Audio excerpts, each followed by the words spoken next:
হয়েছি, বাচ্চা দেখে ভাইরাল হয়েছি, ডিভোর্সের কথা বইলা ভাইরাল হয়েছি। এতদিন যেই মানুষগুলা এরকম স্পেসিফিক, আমি কয়েকটা মানুষকেই চিনি যারা আমাকে নিয়ে বিভিন্ন মানুষের কমেন্ট বক্সে গসিপ করতো, আমি দেখতাম এগুলা। অবশ্যই তোমাকে নিয়ে যখন কেউ গসিপ করে, তোমার কাছের মানুষ অথবা দূরের মানুষ, যদি তুমি ভাইরাল পার্সন হও তাহলে কিন্তু অবশ্যই তোমার কমেন্ট বক্সে দিবে অথবা তোমাকে ইনবক্সে দিবে।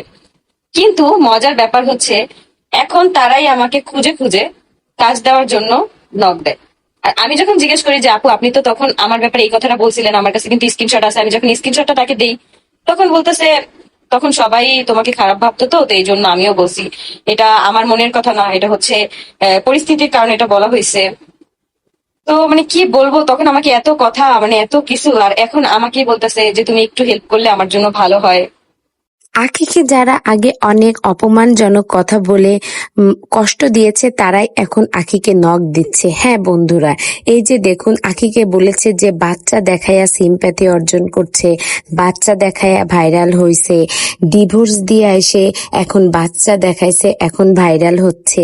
তো এইসব মানুষই কিন্তু এখন আখির কাছে প্রমোশনের কাজের জন্য আসছে, যে আমার এই প্রোডাক্টে একটু প্রমোশন করাই দাও, তাহলে ভালো হয়। এই ব্যাপারগুলো আখিকে এত এত কষ্ট দেয়। আখি তো অনেক ভালো যে তাদের বেশি কিছু বলে না, সামান্য কিছু বলে যে আপু আপনি এই কথাটা বলেছিলেন, অনেক ভালোভাবে বলে। আর যদি কেউ হতো তাহলে তো অনেক আরো বেশি বলতো। আখি তো আসলে তেমন কিছুই বলে না।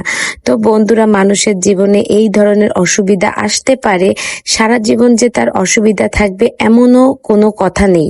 তো আজ কিন্তু আখি অনেক দূর এগিয়ে গেছে, আয়াসকে নিয়ে ভালো আছে, আয়াস বড় হয়ে গেছে।